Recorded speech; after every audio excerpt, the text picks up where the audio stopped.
Hello and welcome back. It's puzzle time with Sudoku Sleuth, and today we're going to be playing Triple Trouble.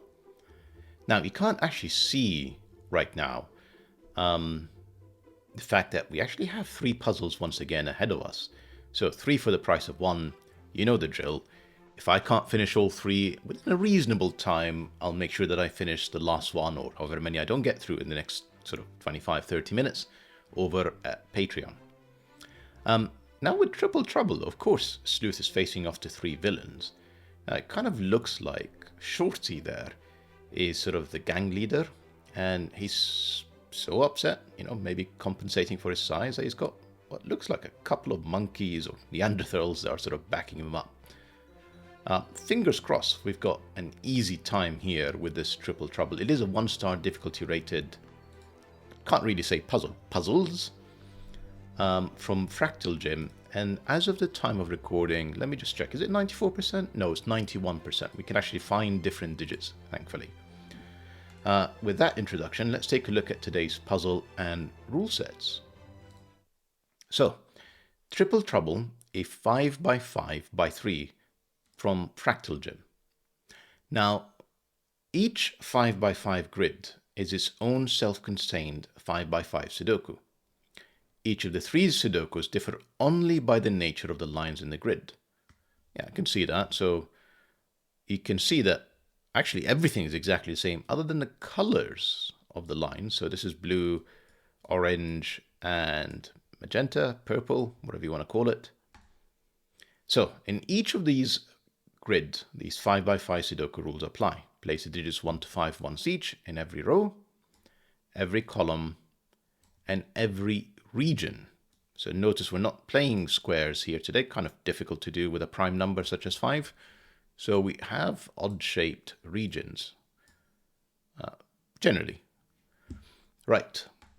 Then we have digits in a shaded box must be even, and digits in a shaded circle must be odd.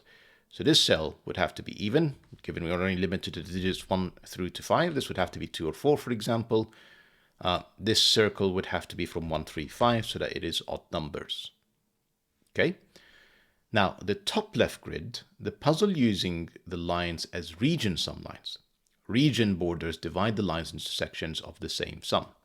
So if this cell here, for example, was a 4, these 2 cells will have to add up to 1 and 3, so that these, essentially that this line is segmented by the region line, gives one sum that is equal to the other side of it. So whatever this value is equal to these 2 cells and then equal to these 2 cells again. Right, that's the top right. Sorry, top left. The top right, solve the puzzle treating the lines as Dutch whisper lines. So adjacent digits on the line must differ by at least 2. So how am I going to come up with an example? So if this cell here was 4, this would have to be 1 or 2, so that it is 2 or more away.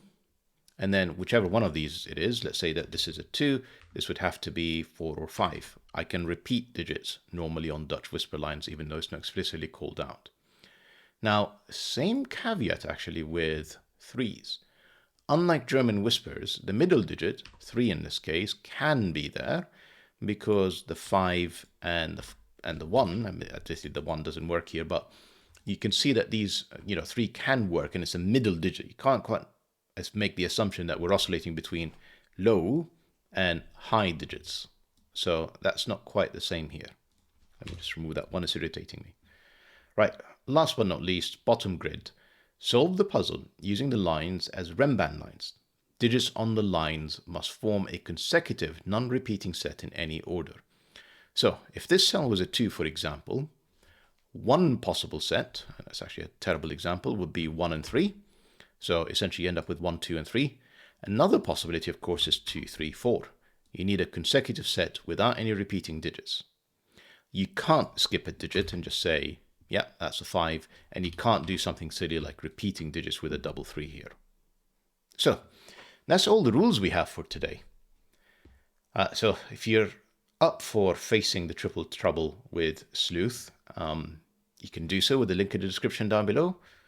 And with that said, I'm going to restart the clock and see how I get on.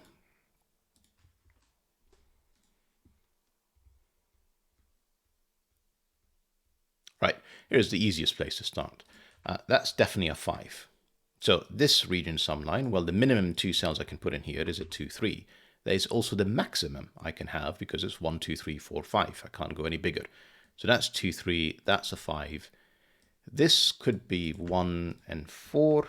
It could also be 3 and 2. That's 2 or 4. This is 1 or 5, just, odds and evens. This is 3 or 5. And that's, actually, we haven't really thought about this region sum line. Let's just kind of quickly have a think about that one. Well, it's not 2 or 3. This is 4 or 5 to complete. Yeah, therefore this is another 2, 3. Whereas the only place for a 5 now in this region, given we've had 4, 5, 2, 3, 2, 3 to complete the column, that's the only place for a 5. That gives me a 3. I was going to say we could pencil mark this and think about what all the options are, but we don't have to. 3 in here, 3 in there. That's the only place for a 3 in that region. This is 1 or 2 to add up to 4 or 5. Excellent. This is the only one that can be on 1 in this bottom region. So that's the 1, which makes this a 4 to add up to 5, which makes this a 2, makes this a 3. It's all going to fall like a domino now. Almost. 1, 4, 2, 1, 4, 5, 1, 5. Sorry, it took me a second there to scan. 2, 4, 4, and 5. 5. Yeah, good. Right, on to the next one.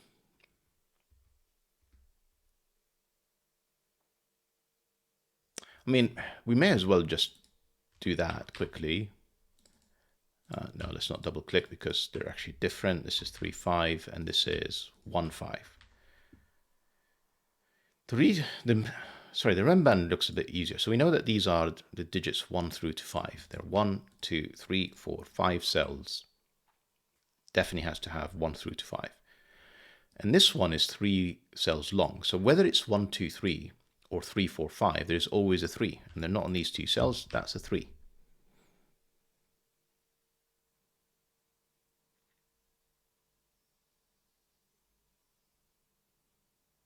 I'm not actually sure what's going on next.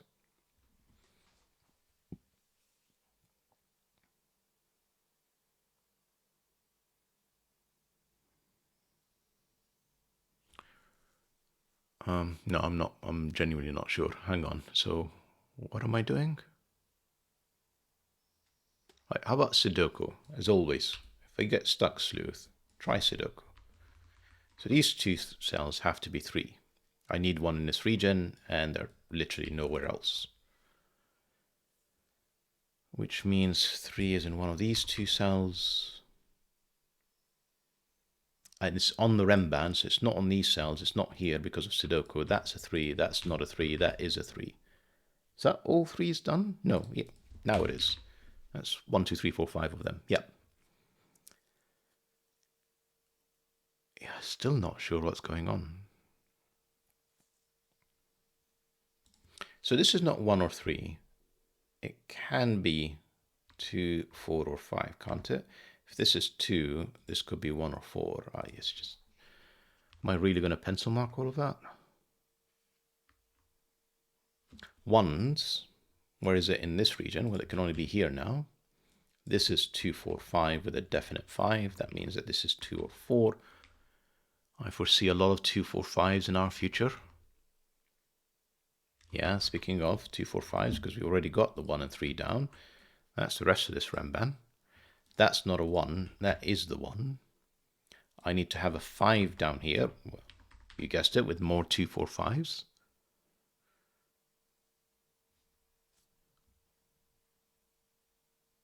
I've got to do better than that. How about the 1s? Well, 1s in this region can only be in here. 1s in this column now could only be there. And I think I've done the 1s and 3s, so everything left is 2, 4, 5. So I don't think it's worthwhile pencil marking that, and it's probably better off trying to think what's going on. How am I resolving this?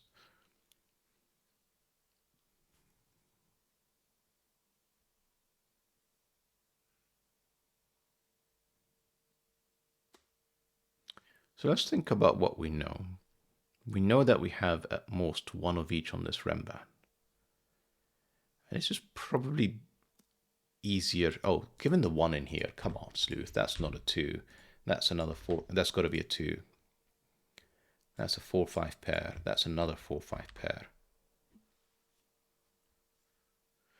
What I was about to say before I spotted this is we know that on the Remban is different. It's clearly there for that reason, to help us disambiguate things. But right, 2 is in one of these 2 cells in this region, which means that's not a 2. Then it's in here.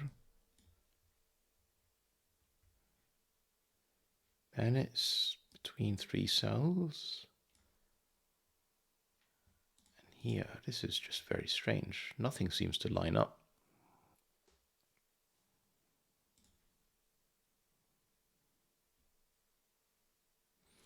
Here is a bit of a trick.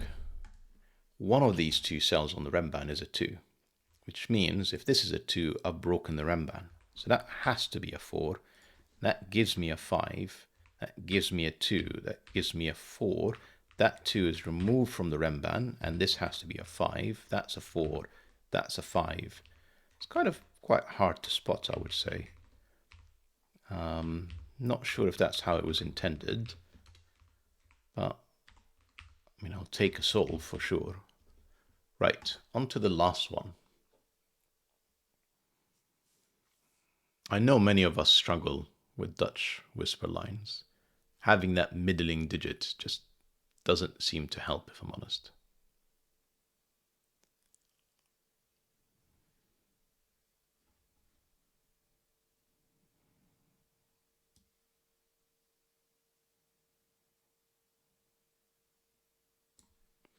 So 1, I mean, that was there in all of them, and I can't believe I've only just seen it. That's a 1.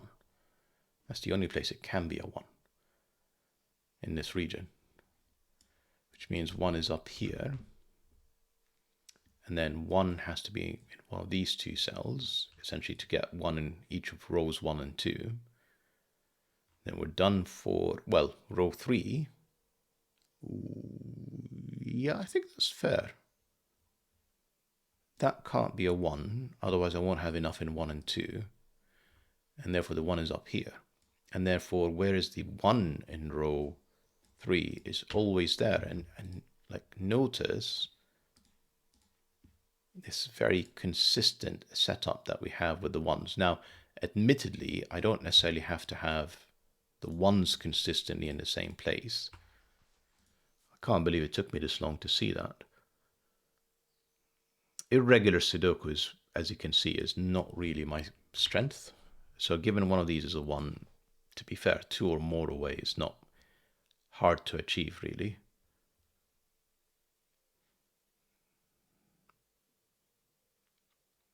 Do we have something similar going on with 3s at all, do you think? And I've just not, like, I've had the, yeah, like, I mean, again,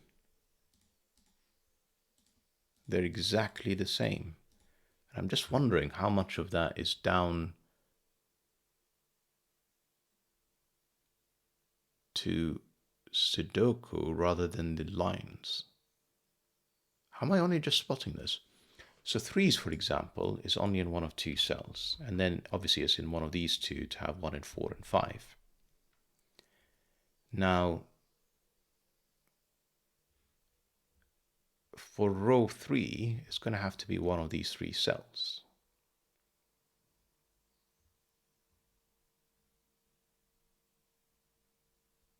I'm just going to pencil mark this just to see, like, what did I miss earlier? And then it's one of these 3. So if you think about the column, it's one of these 2, one of these 3. Oh, that's 4 of them here. So yeah, not quite as straightforward as the ones with the 3s, but really surprised it ended up with a very similar structure here.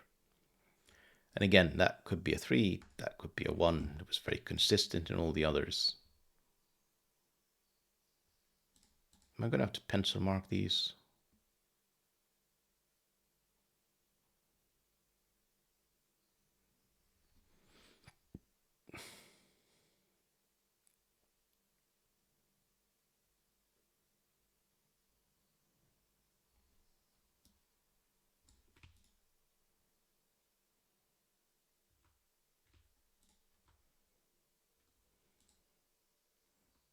think I should.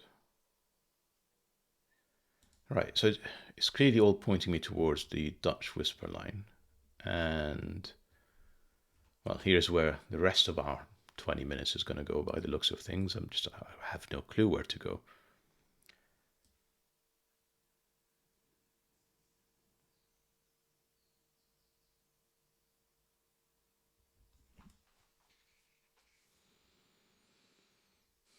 It would have been very useful to say that the 3 is not on any of the Dutch whisper lines. It would just, oh, but I couldn't. Right, here's something. So if I do actually try and use that logic that the 3 is not on the Dutch whisper line, it would end up in here. And then we're in trouble because, well, where can the 3 go in this region? It can only be in there. So what's interesting is, of course, that one of these is a 3. Neither of them can be a 1. So this is a 3-5 pair, which makes this a 1 and makes this another 2-4. Essentially, the 3 needs a neighbor that's 2 or more away, and neither of which is 1. Now, if that's 3, that's 5, that would be another 5. That's not necessarily a problem. I can repeat digits in here.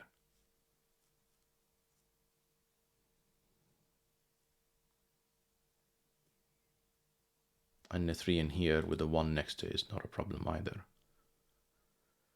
Right, let's just think about the scenarios then. So if that's 3, that would be 5. If that's 5, yeah, pretty sure that can't be a 3 because that can't be a 1 then, and I need a 1 and 5 surrounding it. So it would have to be a 2 because 1 is not available. And if it is 3-5, well, that would have to be a 2 because 1 is not available and 3 is not available. If it is a 2, that's because this is a 5 and that's a 4. And notice now the only place that I have a place for a 3. If that was 3, that would be 5. And then I would break the fact that I need a 3 in one of these 2 cells. So that has to be a 3. That is a 5. That is another 5. That has to be a 2. That's a 4. That's a 2. That's a 4. That's not a 5. That's a 2. That's a 5. That's not the 1. That is the 1. Still allows a 3 up here. This is 2, 4 this time. 2 and 4. 2 or more away. Well, it's not 4. So it's not 5, but it could be. I mean, this is 3, 4. May as well just pencil mark that. That's a 5. Take it. 3, 4, and a 3. And I say that because essentially what it's allowing us to do, bizarrely, is have very consistent, beautiful puzzle, FractalJim. Very consistent position for the 1s and 3s in all of the puzzles. And despite the fact that you have different logic for it, what a fascinating puzzle.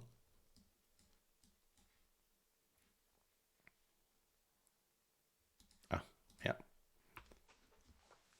What a fascinating puzzle, FractalJim.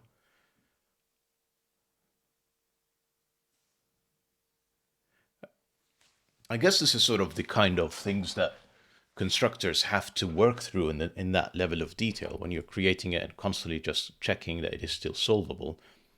And you end up with something that is essentially solvable with different lines. I'm actually just taking a look at comparing these right now. Is it literally the 2s and 5s are swapped in this one? It really does look like it. Everything else is the same. The 4s are the same. No, the 4s are not always the same. Right. Anyhow, fascinating puzzle. I'll probably take a look at it more offline and just try and understand how this is all constructed. Hope that you guys enjoyed the puzzle. It's a nice intro into the weekend and, preparing you for a few harder ones. Bye-bye for now.